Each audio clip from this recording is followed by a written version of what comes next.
এই যেই প্রকল্পটা ছিল ঢাকা নারায়ণগঞ্জ, তো আপনার এটা প্রায় দীর্ঘদিন যাবতই এই কার্যক্রমটা আমাদের বন্ধ আছে।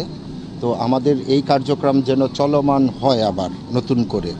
তো এখানে কিছু কাজ আপনার সংযোজন করা হয়েছে আবার নতুনভাবে। তো এটা টেন্ডার আহ্বান করা হয়েছে, এটা ফাইনালাইজের পর্যায়ে আছে। তো এটা আশা করতেছি আমরা হয়তোবা খুব অল্প সময়ের মধ্যেই যেই আপনার বন্ধ হয়ে যাওয়া যেই কাজ এটা আবার পুনরায় চালু হবে।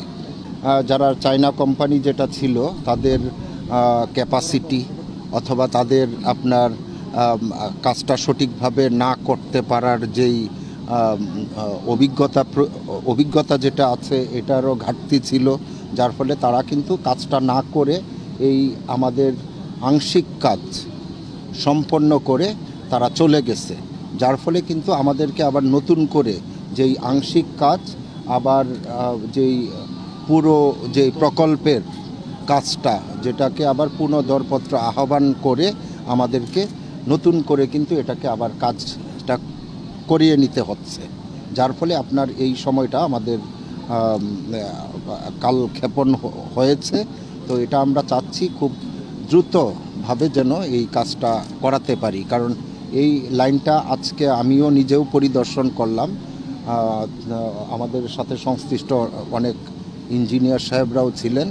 তো দেখলাম লাইনটার কিছু কিছু ক্ষেত্রে কিছু সামান্য ত্রুটি আছে, যেগুলি আমরা খুব দ্রুত তাৎক্ষণিকভাবেই আবার সমাধানের চেষ্টা করতেছি। আর যদি এটা প্রকল্পের কাজটা শেষ হয় তাহলে কিন্তু নারায়ণগঞ্জবাসী ইনশাল্লাহ আমরা আশাবাদী যে তারা স্বাচ্ছন্দ্যে আপনার ঢাকা নারায়ণগঞ্জ রুটে চলাচল করতে পারবে। আনুমানিক আপনার এটা বিভিন্ন প্রক্রিয়া আছে, ধাপে ধাপে বিভিন্ন প্রক্রিয়া আছে। তো আমরা আশা করতেছি যে আপনার 6 মাসের মধ্যে আশা করতেছি এটা হয়তোবা সমাধানের দিকে যাবে।